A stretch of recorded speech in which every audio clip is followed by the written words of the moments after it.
আমি খুব সংক্ষেপে বক্তব্য রেখে শেষ করব। আশা করি নামাজের আগে বক্তব্য শেষ হবে। এই সামনে যারা আছেন সেলফি তোলা যাবে না, এখন সরেন। এই সেলফি তোলা যাবে না, এখন রাখেন। সংগ্রামী সাথী বন্ধুগণ, আজকে সংহতি সমাবেশে জাতীয় নেতৃবৃন্দ বক্তব্য রেখেছেন। ইতিমধ্যে আজকের এই সমাবেশের সকল কথা আলোচনা হয়েছে, যে কারণে আমি অতি সংক্ষেপে আমার বক্তব্য শেষ করব। আমাদের স্পষ্ট দাবি, নুরুন্নাহর উপর যে হামলা হয়েছে, এই হামলার সাথে সেনাবাহিনী এবং পুলিশের যে সকল সদস্যরা জড়িত, তাদের বিরুদ্ধে সরকারকে ব্যবস্থা গ্রহণ করতে হবে। আমরা পুরো সেনাবাহিনী এবং পুলিশ বাহিনীকে দোষারোপ করছি না, কিন্তু সাংবাদিক সম্মেলন চলা অবস্থায় যারা আমাদের উপর হামলা করেছে, তারা কোনোভাবেই সেনাবাহিনী এবং পুলিশ বাহিনীর সদস্য হতে পারে না। তারা আওয়ামী দোষর, অন্যথায় নুরুন্নাহর সহ আমরা যারা কথা বলছিলাম, এই অবস্থায় আমাদের উপর হামলা করার কথা নয়।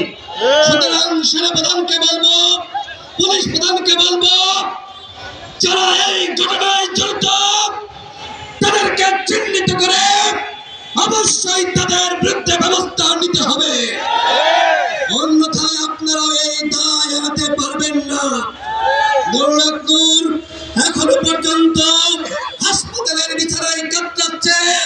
গতকাল দেখলাম মধ্যরাতে সরকারের পক্ষ থেকে একটি তদন্ত কমিশন প্রকাশ করা হয়েছে।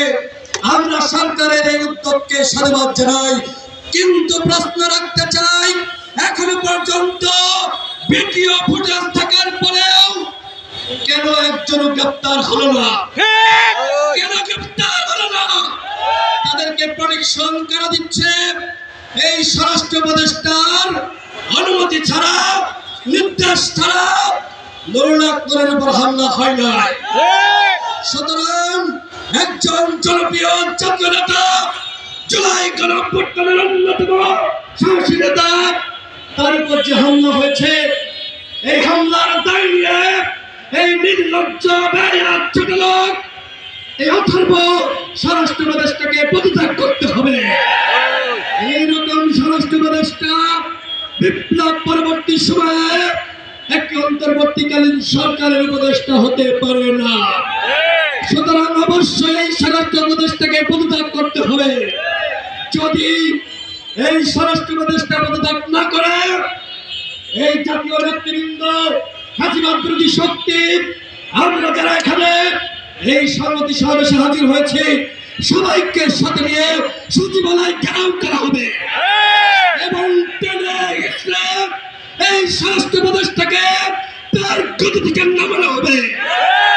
আমার সর্বশেষ কথা, আওয়ামী লীগ যে অপরাধ করেছে, জাতীয় পার্টি কি একই অপরাধ করে নাই?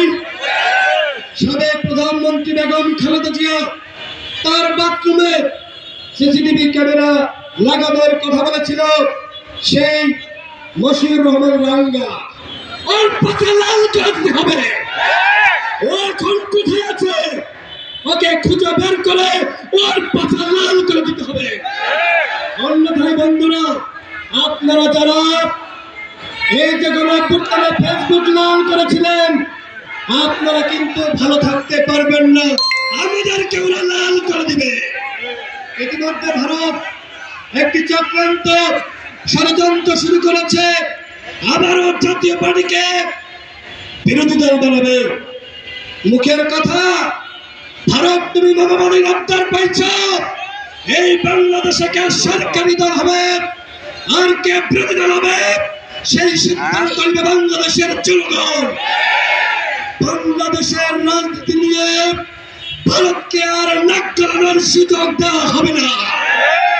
বাংলাদেশের রাজনীতি কোথায় যাবে, আমাদের দেশ কোথায় যাবে, সেই সিদ্ধান্ত নিব আমরা যারা এখানে আজকে সমবেত হয়েছে। এই ফ্যাসিবাদ বিরোধী শক্তি আওয়ামী লীগ যে পথে গেছে, যাকে সেই পথে দিল্লিতে পাঠাতে হবে।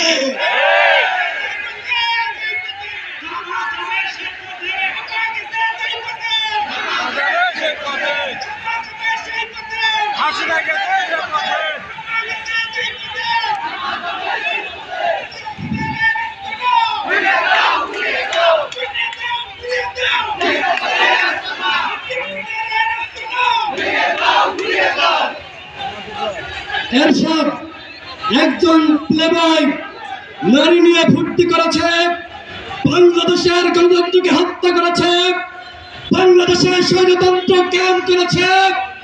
সেই এরশাদের জাতীয় পার্টি বাংলাদেশে কিভাবে 90-এর পরে রাজনীতিতে পুনর্বাসিত হলো, এর দায় রাজনৈতিক দলগুলোকে নিতে হবে। সেই সময়কার নেতৃত্ব ভুল করেছে। 24 পরবর্তী সময়ে আমরা যারা গণঅভ্যুত্থানের প্রেক্ষাপট তৈরি করেছি, নেতৃত্ব দিয়েছি, আমরা জাতীয় পার্টিকে বাংলাদেশে রাজনীতি করতে দেব না, দেব না, দেব না।